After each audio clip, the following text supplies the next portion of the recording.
Hello, and welcome to another episode of Boundless Body Radio. I'm your host, Casey Ruff, and today we have another amazing guest to introduce to you now. Lauren Kennedy West has lived for many years with the diagnosis of schizoaffective disorder, bipolar type. She has the unique combined perspective of having experience working in the mental health care system as a social worker and of navigating the mental health care system as a patient. She shares her experience and knowledge as a speaker to various audiences and also on YouTube at the Living Well with Schizophrenia channel, where her videos have been viewed over 20 million times. Wow. The channel is devoted to increasing knowledge and awareness around schizophrenia, schizoaffective disorder, psychosis spectrum illness, and mental illness in general. Lauren vulnerably shares her struggles and successes navigating the mental health care system, working on recovery, and living well with a chronic mental illness. Lauren has become a mental health advocate since a young age, and her goal is to help others feel more supported in their own health journeys and also to push for better mental health care systems and supports. She has delivered talks with the Schizophrenia Society of Alberta and the Mental Health Commission of Canada, among others. Lauren Kennedy West, what an absolute honor it is to welcome you to Boundless Body Radio. Thanks so much for having me. It is such an honor to host you. You were very highly recommended from one of our very, very, very favorite guests who we've ever had on the show, Nicole Laurent. This last weekend, I just got back from San Diego at the Symposium for Metabolic Health, where I finally got to meet her in person. She is an angel. She is so sweet and so kind. And her presentation on Thursday, the very first day of the conference, was all about you as the case study and how the two of you have worked together for the last little while in your journey and everything that you had gone through and how working with metabolic therapies for mental health has really helped you. It was really touching, and I've been reflecting on this weekend, and it's 4 days. They're very long days, 8 a.m. to 6 p.m. It would be very often that the speakers would get so many good questions from the audience that we would blow past the break period at the end. So it was almost like no breaks. But to go to a conference and like it's all about nutrition and like weight loss or fat loss is almost like the side thing that people are kind of mentioning, but nobody's really talking about it. There wasn't like any major presentations about it. The whole day Thursday was all about diet related to mental health.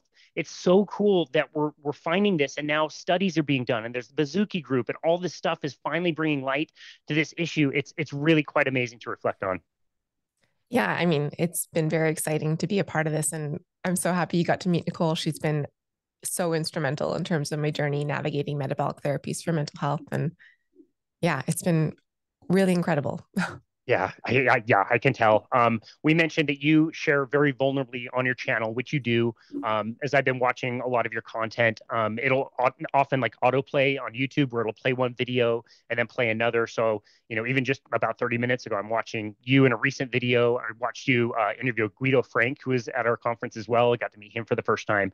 And it started playing another video, but this video was from at least over a year ago. And it was a video of you as you had just returned home from the hospital after checking urine, and the contrast between watching some of your recent videos and some of the videos even from like a year ago, it's quite a big difference. The journey you've been on is a huge difference. Yeah, it's kind of hard to wrap my head around. And it's interesting having just this all kind of laid out for people to see kind of the trajectory that my life or my experience of my illness has taken over even just the last year. But, we have videos from up to 5 or 6 years ago too. And so, yeah, it's kind of cool that it's all there mapped out. We're going to get to your personal story, but before we do, tell us about the idea to journal some of this stuff and be so vulnerable about this. This would be very difficult to talk about, especially when it's your own story. What made you decide that you wanted to share this and get this out there? So I was it's been a difficult journey, I think, coming to a place of acceptance around living with a chronic mental illness like schizoaffective disorder. And oftentimes early on in my journey, I just felt really alone in the experience because it's just not really something that is talked about very often. It's often shied away from in public conversation. And so I kind of felt it was important to try as much as I could to connect with others about this experience that isn't talked openly about very often. And so I started doing talks around my city or around my province. Um, yeah, just going to different groups of people to talk about the experience of living with schizoaffective disorder. And my partner has a background in YouTube. And so saw me giving these presentations and started to be like, well, what if we created a YouTube channel where you could potentially reach an even broader audience? And, I had no idea what YouTube was really all about. So I was like, oh, I guess I could give it a try. And I really didn't think it would reach very many people, but very quickly it did reach more and more people. And the feedback that we received was, people who were feeling very similar to how I was feeling, very alone in the experience of navigating a psychotic illness or really any kind of mental illness, and just feeling a great deal of connection, hearing me share about my own experiences and articulate some of those experiences that we don't often know really how to talk about. And so that was really encouraging in terms of just wanting to keep sharing more and connecting more with people around this topic that was kind of hard to talk about or felt really vulnerable to talk about. And so that was kind of why we kept going over the last 6 years or so, however long it's been. And yeah, going into this metabolic therapies project and using medical ketogenic diet, I didn't really know how it was going to pan out, but I felt that it was important to share openly and vulnerably with my audience, regardless of how it went, if it was a success or if it didn't go well. And so, yeah, it's just kind of been this process of trying to be as open as possible and create connection about something that can be difficult to go through. Yeah, well, knowing myself, I wouldn't have shared a video of myself getting out of the hospital immediately after. So I really, really respect your courage and your willingness to do that. When did this kind of journey start for you? When was the diagnosis? What kind of side effects were you noticing in the very beginning? How did this all start for you? Yeah, so I kind of struggled with my mental health kind of from like late adolescence. So in high school, I kind of started to begin to struggle. I didn't really it wasn't debilitating really until my second university degree program. So when I was about 22, 23, I started to really struggle with mood symptoms. And I started to struggle with more of the like hallucinatory symptoms or the psychotic symptoms. And so, yeah, I sought out counseling at my university, and he connected me with a doctor and a psychiatrist both at the university. And it was several years of really kind of just struggling through trying to figure out what was going on and trying different medications and treatment modalities. I tried ECT, yeah, a bunch of different things. I kind of struggled through two major suicide attempts, and it was a really difficult period of my life. But I was finally diagnosed with schizoaffective disorder when I was 25, I believe. Um, and yeah, after that, it was nice to kind of have more of an understanding of what was happening in terms of the label of or the diagnosis of schizoaffective disorder, feeling more, fitting for what I was experiencing. But it was still a really long process of trying to figure out how to live with it and how to work on that acceptance piece of living with a chronic mental illness that affected my life in so many different ways. Yeah. And so I started the YouTube channel in 2018. So I would have been 20, can't do 2018. I would have been 27. So yeah, it was a few years after being diagnosed, and then just kind of worked on that process or that piece around acceptance kind of more publicly, which might have helped as well too. Yeah. Okay, so take us back. Like before you started with medications, again, you had met with different professionals in the area to try to get some help. What would a day in the life kind of feel like for you? Again, if you can remember pre like medication. Um, I was like pretty debilitated. I remember just spending a lot of my days just kind of laying in bed or holed up in my apartment, just not really able to function. Um, yeah. And, my relationships really suffered from this because I just wasn't able to show up in meaningful or constructive ways. And I was going through university and I just kept having to withdraw and I couldn't get through it. And it was just, yeah, it was a really, really difficult period of my life. Were you with Rob at the time? Had you guys been together and had kids yet at this point? No. So that was, in my early mid 20s. I met Rob when I was 26. Um, so I had been already diagnosed with schizoaffective disorder. Um, but yeah, I think I was still in the process of trying to figure out how to live well with the illness, even when I met him. Um, yeah. Okay. And then as the medication started, what kinds of effects did they have on your life? Yeah. So medications, it's been difficult. I've been trying to navigate it for over a decade and trying different kinds of medication, different versions of different kinds of medications, whether it's antipsychotics, mood stabilizers, antidepressants, anti-anxiety, and then all the different kinds within those different classes of medication. And yeah, some worked better than others in terms of improving my experience of symptoms or lessening symptoms, but kind of all of them came with some degree of side effects. So that could be as simple as, just experiencing dry mouth. That could be experiencing something a lot bigger, like just kind of a blunting of my experience of the world or of my emotional affect or capacity for emotion. Things around sex drive, there was just a really wide range of symptoms and ways it affected my life. And I think that over a decade of kind of using these psychiatric medications, I really maybe got accustomed or habituated, I guess, to these ways that impacted my life, maybe kind of in a negative way.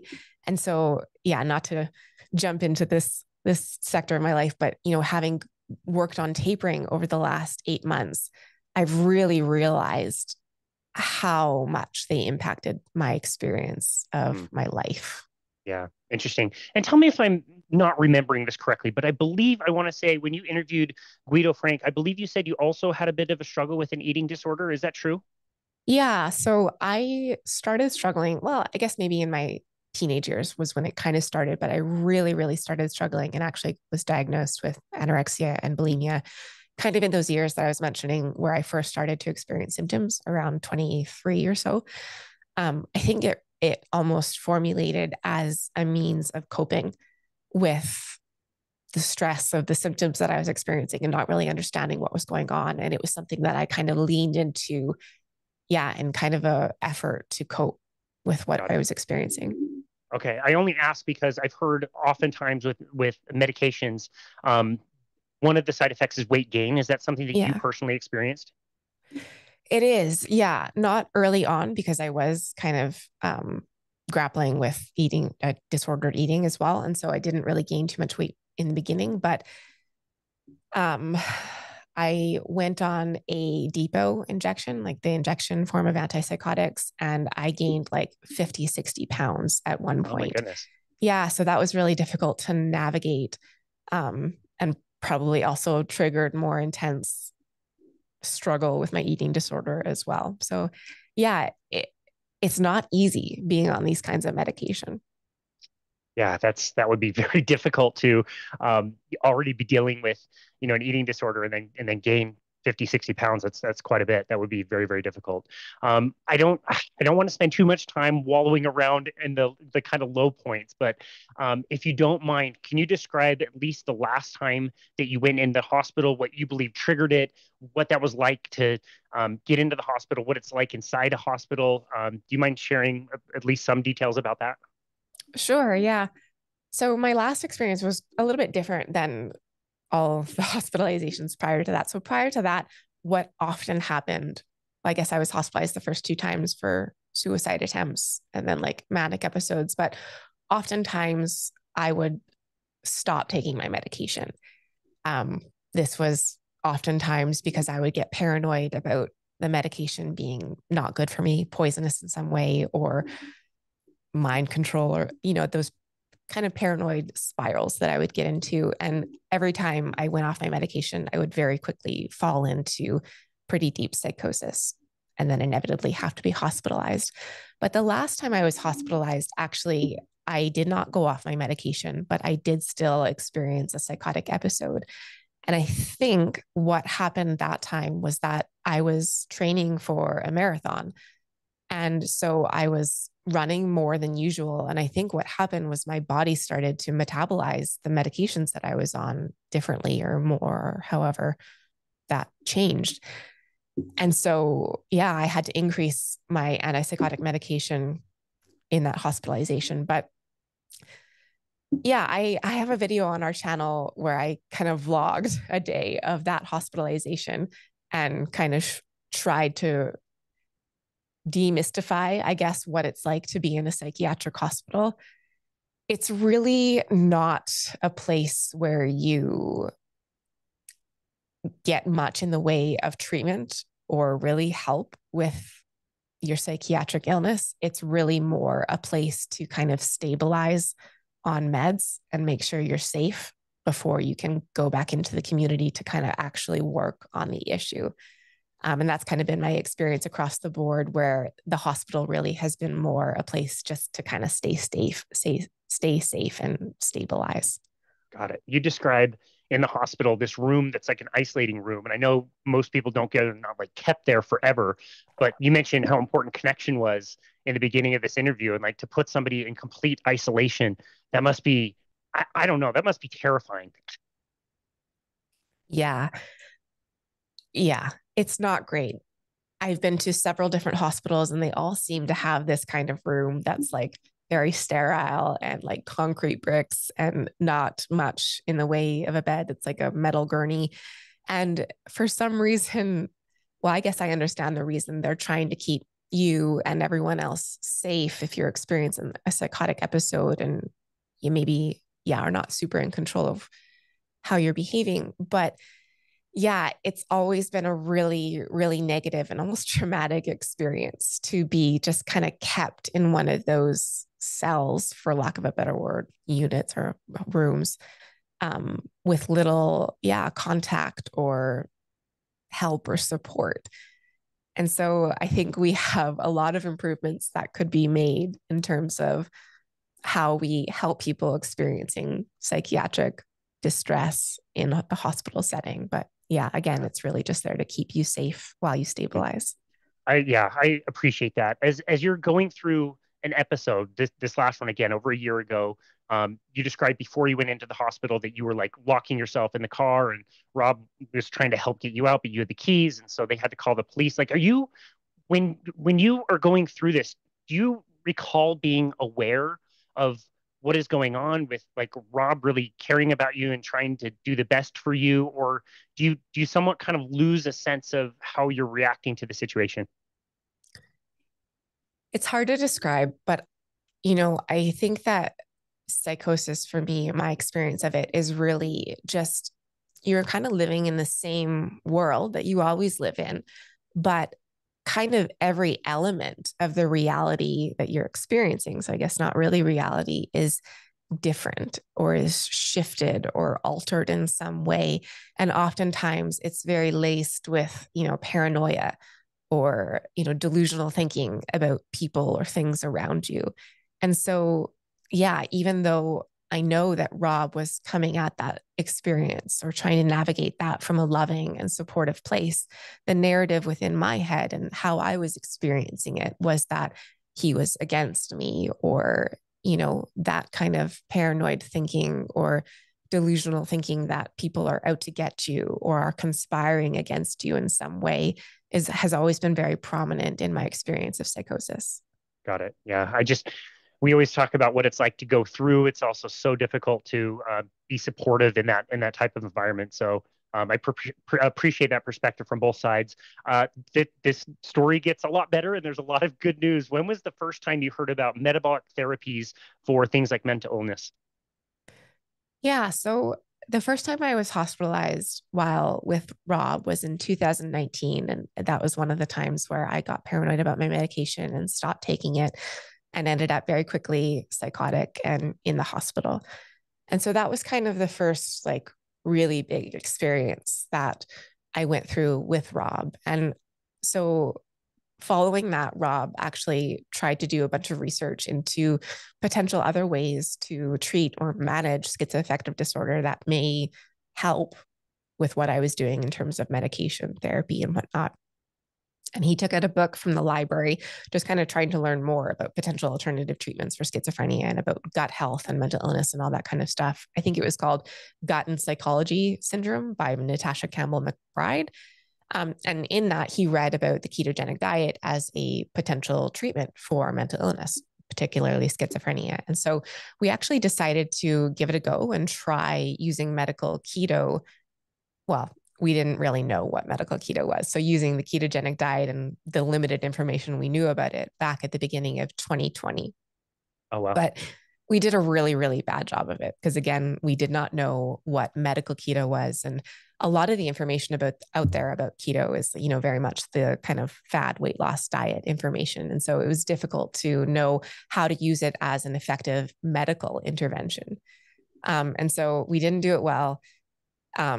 We were on it for about 2 months, and then, the pandemic hit, kids were home, super stressed out. It wasn't really working. And so we just kind of scrapped it. But we always kind of stayed a little bit curious about it and potential ways where we could actually use it in a better way.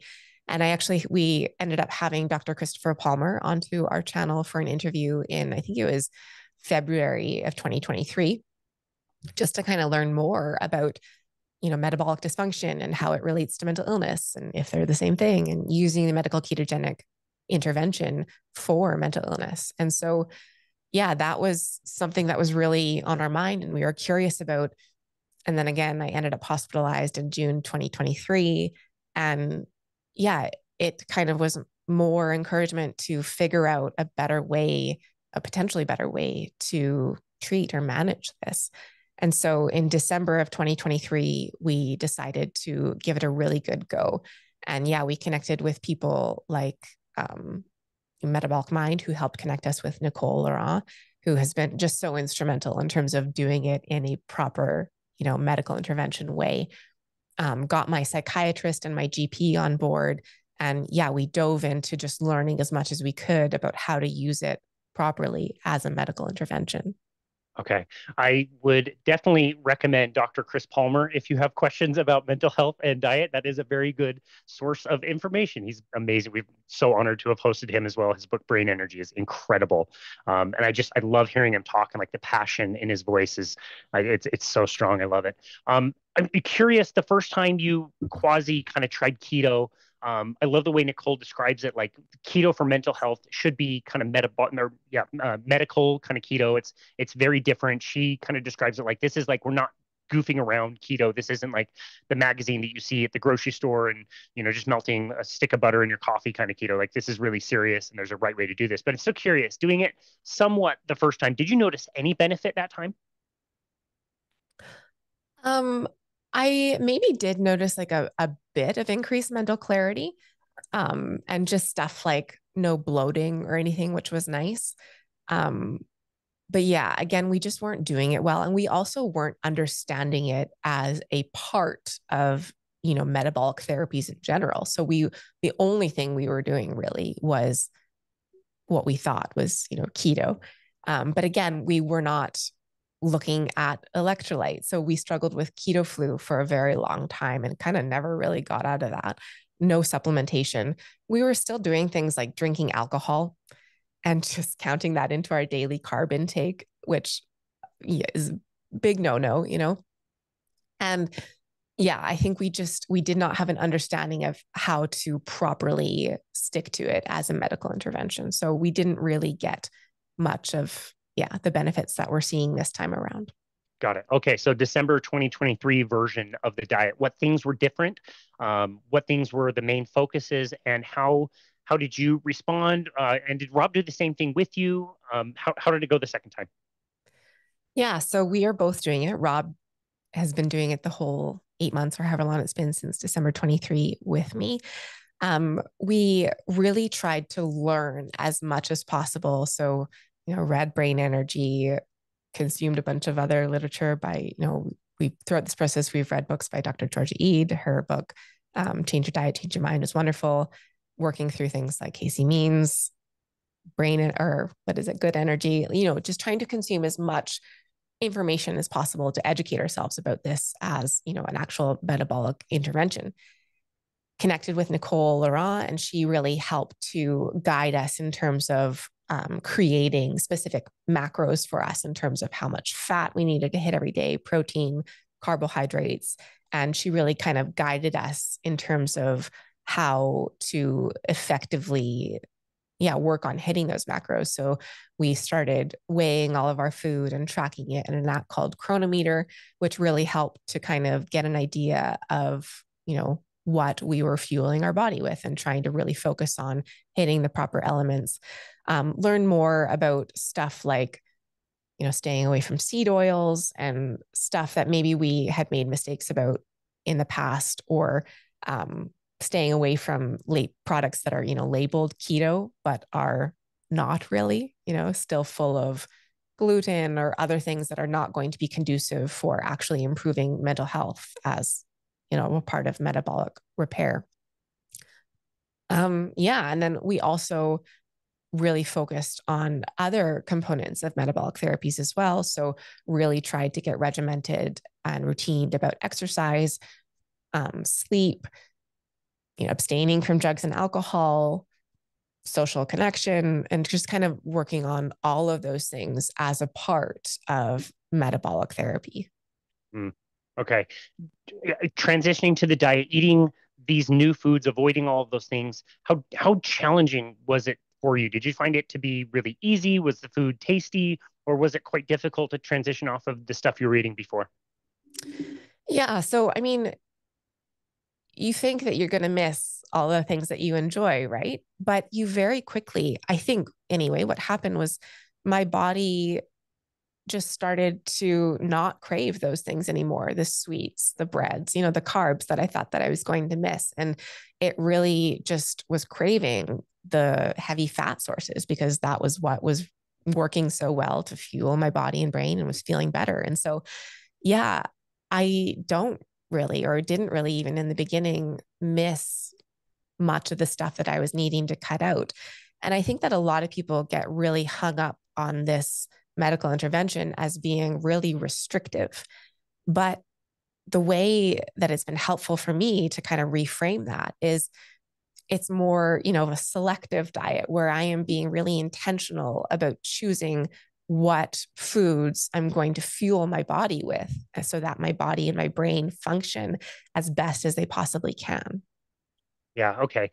I'm glad you brought up the restriction. I think if you were to ask 100 people on the street if it would be a great idea to put somebody who had had disordered eating issues in the past or a mental illness on a very restrictive diet, I would be rightly surprised if there was a single person out of 100 that said that would be a good idea. Like I would expect people to think like, no, that's a very bad idea. And one would think that. And we've got, again, latest research, the interview you did with Guido Frank, we've had other case studies out there with, eating disorders in particular. And this, what seems to be a very restrictive diet. How do you respond to people that do say like, I wouldn't be doing this type of restriction, avoiding an entire food group? Like that doesn't sound like a great idea. Yeah. And I think, people were pretty upset about that in the beginning, that this project was going to trigger my eating disorder because some people on the channel knew that I struggled with that or worried that just watching it was going to trigger their own eating disorder. And so that was something that was on our mind to begin with and tried to navigate that as best or as healthily as possible. But, from a personal anecdotal perspective, it has kind of really healed my relationship with food and eating, which was kind of unexpected.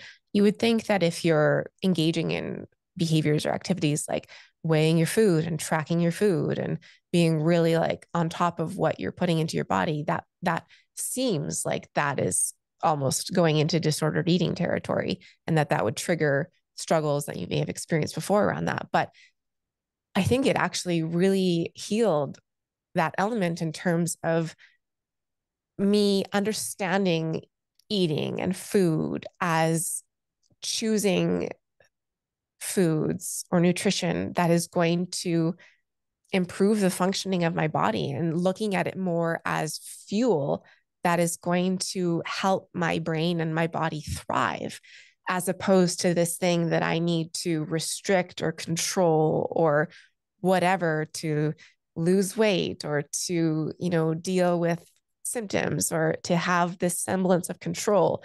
And yeah, it's been a really surprising experience where even when I'm not completely struggling with an eating disorder, there was still always it always took up a little section of my brain, kind of thinking about that or falling into that disordered eating thoughts or even behaviors. But I just don't experience that now. It doesn't take up any part of my brain energy or capacity thinking about that. And yeah, talking with Dr. Guido Frank about his um, trial that he's running with using the ketogenic diet to treat anorexia, very similar results where it's just really eliminating that struggle or that part of the brain that's always kind of thinking about the disordered eating behaviors or thoughts, just kind of being removed for a lot of these people. And it just feels freeing in a way. Yeah. It's one thing to hear him get on stage and talk about, the people in the study and the case studies and individual experiences, but then to also get into the science and mechanistically explain exactly what's going on. It's so much more enforcing to know both of those things. And it's so well explained in that way how ketones can be a fuel for the brain. And more people need to know this. Like in this conference, I'm sitting there, I'm sitting next to my friend, Robin Dobbins. She is like me. She's 100% carnivore. She has reversed her bipolar. We love the carnivore diet. I've been carnivore for 15, or I'm sorry, not 15, 5.5 years. And we're sitting here watching the presentation, which is given by Dr. Brett Scher. He's interviewing Hannah Warren. She has also reversed her bipolar by eating a vegetarian diet.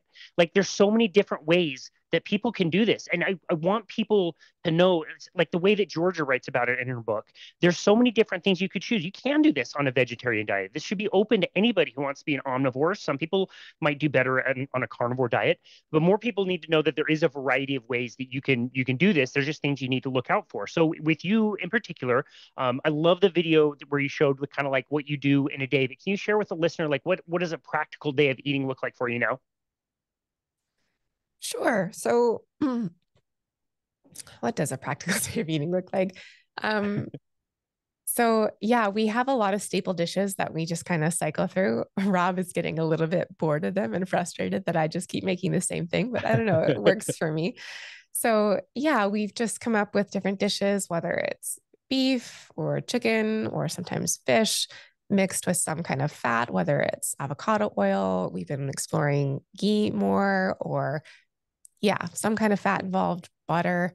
Um, Reading in Dr. Georgia Eads' book that maybe you should stay away from lactose products, but we do have a lot of like cheese and cream and that sort of thing mixed in too. Throw in avocados with almost every meal. And yeah, it's pretty, yeah, we just kind of repeat the same thing all the time. And I like that, but yeah. That's funny. Again, I would prefer to hear a few more ribeyes in there, but you know what? That sounds absolutely delicious, and the avocados and everything. That sounds great. So we know kind of now what happens. People start changing their diet, and they start to feel a lot better. And part of that, Nicole and I have talked a lot about this, is at some point you may have to address with your practitioner getting off of medications. And you've kind of gone down that path. Can you tell us what that was like? What the preliminary signs were for you that like maybe you could start to kind of taper off some of these drugs? Yeah. So I started this project in December with the intention of not even like touching my meds, making any changes at all until like at least 6 months in, when I had a good idea of how it was affecting me. And yeah, if it was going to be possible to even reduce my meds at all. But I think it was about maybe even like 3 weeks in, it was very early on, where I started to experience like really intense sedation. And I didn't really know what was going on at first. I was like, oh no, is this the ketogenic diet? Like, is this a bad side effect or a version of keto flu or whatnot? But I started to realize that it felt very similar to any time I've been over medicated in the past. And it felt really similar to what I've experienced as a side effect, being sedation from antipsychotic medication.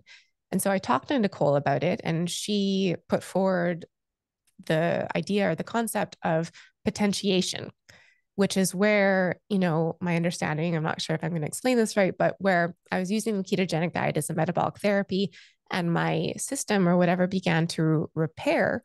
And all of a sudden, it didn't need the same amount of medication anymore. And so I ended up being over medicated on the amount of medication that I was on before I started this intervention. And so, yeah, went right to my psychiatrist to kind of explain what was going on. And he was like, okay, well, let's try reducing and see how that goes. So I think I was on 100 milligrams of my antipsychotic at the beginning of this. So we reduced to 80 at that 3 week mark when I was really feeling the sedation, and immediately felt relief from that overwhelming sedation that I was experiencing. So it was very clear that it was potentiation that was happening. I was still feeling kind of sedated though. And so I went back to my psychiatrist and said, well, can we reduce it a little bit more even? Because I'm still getting these sedating effects.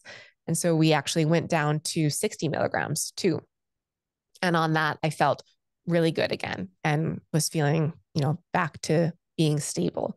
So that was a really interesting element that I did not anticipate at all. The idea of potentiation and my body just not needing as much, and then, getting increased side effects as a result of being on too much.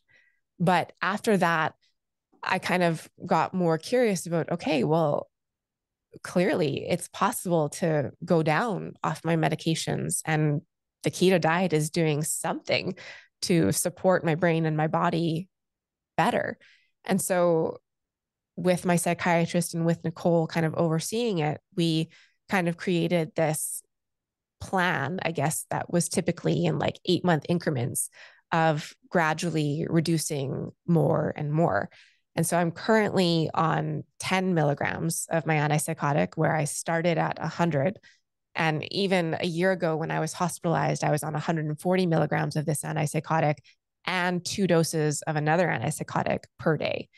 And so it's wild how much I've been able to move away from psychiatric medication. That's incredible. Yeah. Yeah. That's incredible. As part of Nicole's presentation, she showed different curves of what the recovery process may look like for people. And I know kind of, I guess, how I would react to something where if something was looking like it was improving, I would stick with it. The second that I noticed some like weird side effect or something I hadn't noticed before, I would probably think, it's the diet. I'm just going to go back to what I was eating before. I knew this wasn't going to work. And Yeah. it, based on, again, her experience and some of those curves, it can be a bit messy where things might be getting better and then they might get a little bit worse for a little while. And it's not a sign that it's your diet is not working. It's that it's just taking time to adapt. Did you notice anything like that in the process of recovering and getting off of these drugs? Yeah. So, I mean, getting off the medications, I definitely experienced bouts of withdrawal, which was interesting to kind of reframe my understanding of. I think I wasn't really aware of the withdrawal effects of going off of psychiatric medications. And I think that that's something that a lot of people are not aware of. And there's just not enough knowledge in general about deprescribing as a concept. I think our medical system is very geared toward getting people on these medications, not really with a hope or idea of ever really getting them off, especially for illnesses like schizophrenia or schizoaffective disorder, whereby the understanding is that they're just going to have to be on these medications for life. And so my psychiatrist didn't even really know much about how to safely deprescribe off these. And I think that that goes the same for a lot of other psychiatrists out there. And so I'm actually going slower in this taper than what my psychiatrist has recommended, because I did have such strong withdrawal symptoms. Things like brain fog, things like inability to concentrate, headaches. But I also learned that psychosis can be withdrawal induced. And so, kind of curious, all the times that I stopped taking my medications just cold turkey before, if I was just experiencing really intense withdrawal induced psychosis, which is why I ended up in the hospital, as opposed to what I was always told of, see, your illness returns in full force whenever you stop taking your medication. So that's been kind of an interesting thing to explore throughout all of this, is how little we know about deprescribing. Yeah.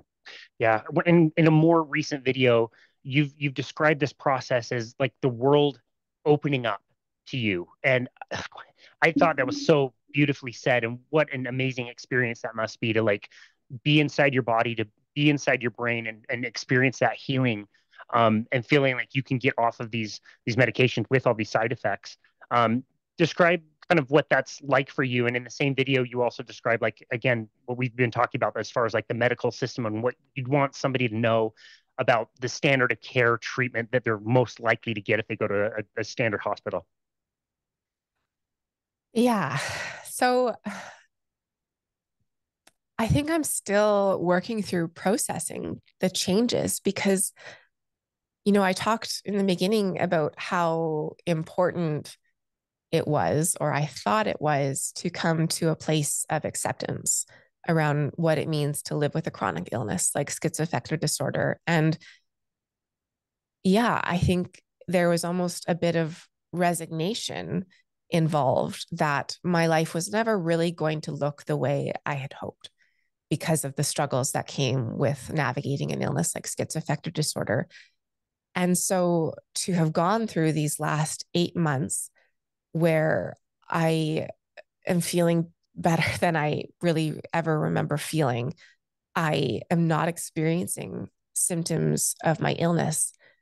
And I think that people maybe often think, okay, so she's not experiencing hallucinations, delusions, those like major symptoms that you think of when you think of schizophrenia or schizoaffective disorder. But it's like every, yeah, living with an illness like that kind of infiltrates every aspect of your life and how you're able to take in the world around you and engage in your relationships and engage in your life. And so for like every facet like that to have improved. And yeah, like I said in that video, it just feels like my world is opening back up again, or my experience of relationships and the way I'm able to show up in life is just opening back up again. And it's beautiful, it's amazing, but it's also kind of hard to wrap my head around in terms of I struggled with this for like over a decade and it didn't need to be that way. Yeah, it's a lot to process. And you asked about, the medical system and whatnot. And, I think the reality is this is emerging information in science. Yes, the medical ketogenic diet has been used for like a century in terms of treating epilepsy and whatnot, but we're really just starting to explore its uses for treating mental illness as well. And so I hope that by sharing my experience and how profoundly it has impacted my experience of my illness and my life in general, I hope that that is going to encourage people within the medical system, mental health professionals, to really consider this as a incredible effective treatment modality for hopefully all of their patients, at least to Mm. give them the option of it.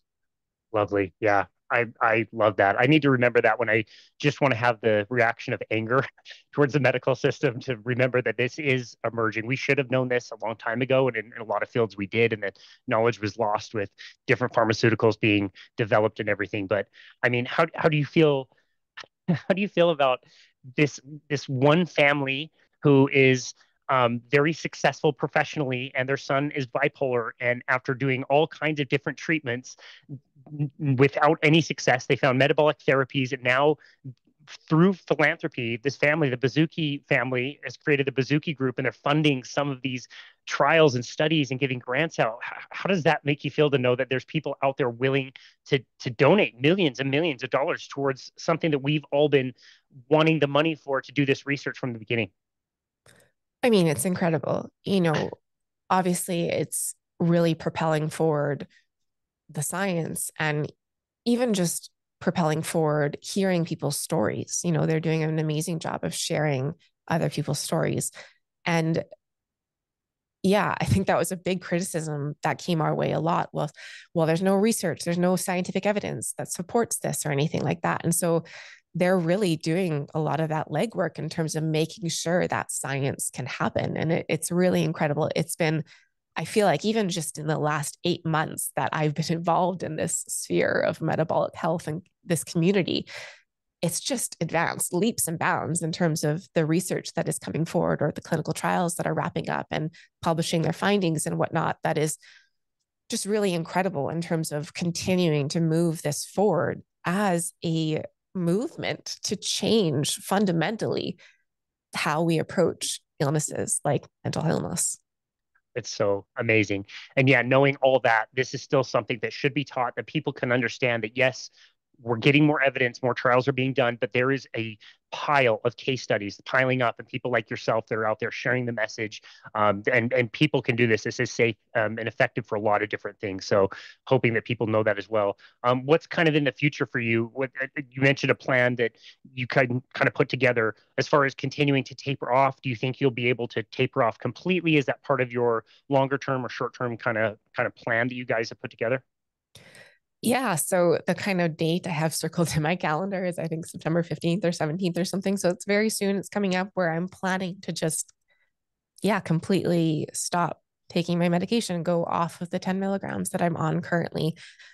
It's, yeah, it's feeling very doable because this last taper from 20 to 10, I had withdrawal symptoms for maybe 2 weeks, which really wasn't that bad and really manageable. And so, yeah, it's feeling really doable to be able to hopefully completely get off within the next month.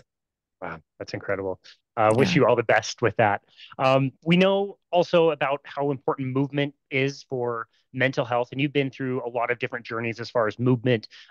You mentioned marathons and running, and I know you and your body type kind of have a tendency towards more of the cardiovascular side of things. But I've also noticed you have been picking up strength training a little bit more. Is that right? Yeah. Trying to work on kind of all the facets, not just running, but yeah. How has that gone for you? Really good. Um, I think I was worried about not really being able to perform as I wanted to from like an athletic performance perspective on keto. And maybe in the beginning, I wasn't able to kind of perform running as much as I could before, but it's gotten easier and easier over time. Maybe still not able to run quite as fast for prolonged periods as I could before. But yeah, like strength training, it's been really incredible. No problems at all with that. I think that was a concern from a lot of people. Actually, Rob and I have a personal trainer who we've been working with for a while. And even she is like, you need to have carbs, like it's part of what you need to do to take care of yourself from an athletic perspective. And I think that's a perspective that so many people have, but it's been really interesting, I guess, seeing that that's just not the case. Like, I think Rob and I are both in probably the best shape we've been in our adult lives. And so, yeah, it's totally doable. Yeah, that's amazing. In her defense, as personal trainers, that's what we're told in I every know. textbook. My nutrition Yeah. certification is like all about behavior control and making sure you're balancing your grains and fruits and vegetables and lean proteins and limited amounts of fat. And like that's what we're told to tell people. And it was only, yeah, for me, it was through cardiovascular um, sport as well, learning that if you could run the body on the stored fat, you just wouldn't like run out of energy, and learning that I didn't need to stuff my cycling pockets full of sugary crap. I mean, if nothing else, does it just feel amazing to go out on a run? And it's like, you don't need to really bring anything. You don't need to eat before. Like, you just feel really good. Yeah, it is quite amazing. I feel my best actually when I don't have breakfast before going out for a morning run. And it seems weird and counterintuitive to everything I've learned up to this point about, yeah, needing to carb load and whatever. But yeah, it's been feeling really quite good.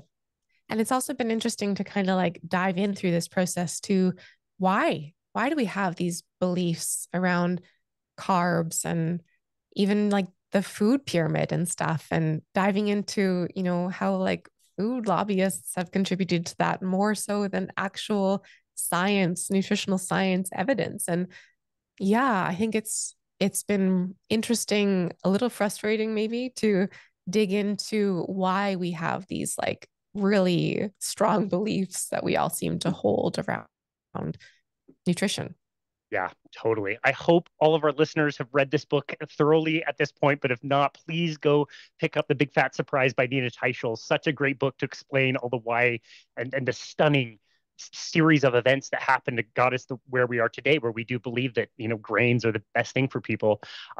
Okay, so being a personal trainer, I'm always curious to ask this question. What kind of trepidation did you have before hiring a personal trainer? What would you like the average person to know about your relationship in particular to your personal trainer? Hmm. I think I think we wanted a personal trainer just because we didn't really know what we're doing in the gym. Like I never really got into strength training too much. Like Rob would try to help me out for a bit, like learning this program or whatever, but I never really felt comfortable with it. So it was nice to have someone kind of show me the ropes and um I guess be there for an element of accountability too, making sure I'm showing up and pushing myself. And so that's been nice. And yeah, it's been a good relationship in terms of encouraging progression and continuing with this commitment you're making to take care of yourself. Yeah, I love that. I wish more people understood that they could, hire a trainer temporarily to get you started and show you some exercises and things you can do. It's a lot more simple than most people make it out to be. A lot of programs are, flashy looking and sexy looking, and it's like you don't really need to do all that or spend tons of money.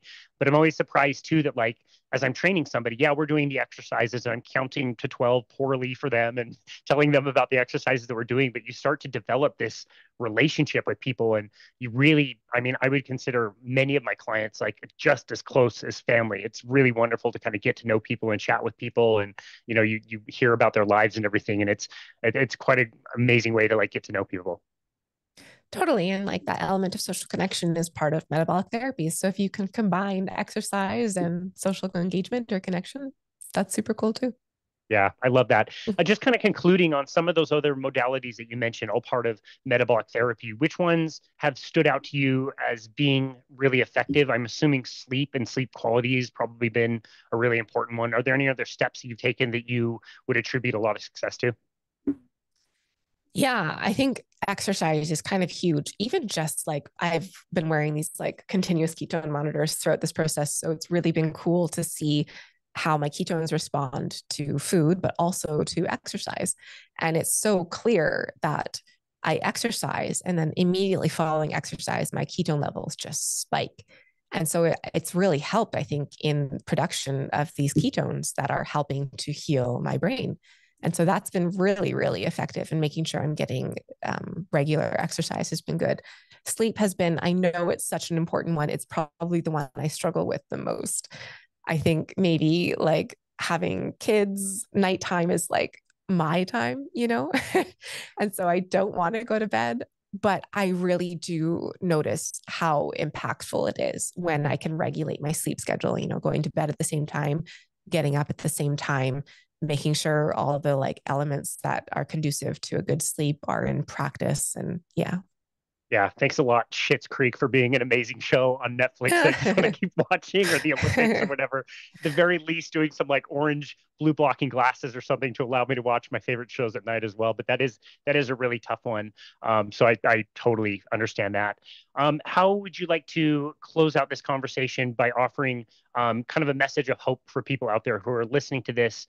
Maybe this episode is getting shared around to somebody who is hearing this for the very first time. Would be amazing. What would you like to tell that person as far as like inspiring hope in them? I think I think it's maybe hard to conceptualize or understand that a diet or that a intervention as seemingly simplistic as just changing what you're eating could have such profound impacts on something we've been told is so complex and needs to be treated with medication and whatnot. But my experience over the last 8 months, it's hard to put into words how much it has changed my experience of my illness and subsequently my life as a whole. And so I just want to let people know that it is possible to live a life that you maybe once imagined for yourself, whereby you are not debilitated by symptoms. And yeah, like I said, your life can just kind of open back up to places you maybe had written off as being possible as a result of living with a chronic illness. And I can't guarantee that this intervention is going to be as effective for everyone as it has been for me. But I went into this with the mindset of, what is there really to lose? Even if this doesn't work, focusing on improving my metabolic health is going to, improve other aspects of my life, even if it doesn't eradicate my experience of my mental illness. And so why not? Why not give it a try? You change what you eat for a few months, see how it affects your life. If it changes your life, amazing. If not, okay, you gave it a go. And so, yeah, I guess just encouragement to give it a go. And I think a piece that has been really important throughout these last 8 months is kind of that element of taking back ownership over your own life and taking ownership over how you're choosing to take care of your body and your brain. And yeah, focusing on what steps you can take to be able to show up in a way that feels good to you in your life. Wow. Well, not much to say after that. That was a very beautiful answer. I just so much appreciate you and your journey and your willingness to share that with others. It does make an impact out there. And so I'm just, yeah, so grateful for you and all the work that you've done and for taking time to be on our show today. Where would you like people to go to find you and connect with you and your work? You can find our YouTube channel. It's called Living Well with Schizophrenia. And yeah, that's kind of where we've been documenting this process, and you can learn more about it all. Excellent. That is very simple. We will be sure to link to that. Lauren, thank you again for everything that you've gone through, and thank you for being willing to be vulnerable with this message and get it out there. It's not just that you're putting it on YouTube either. Like, the videos are good; they're like really high quality, and that makes a difference. So I just really appreciate all the work that you put into this and your passion for sharing this message. So thank you again so very much for everything you do, and thank you for taking time to be on our show today. We really appreciate you. Thanks so much for having me. Absolutely. It was an honor. And this has been another episode of Boundless Body Radio.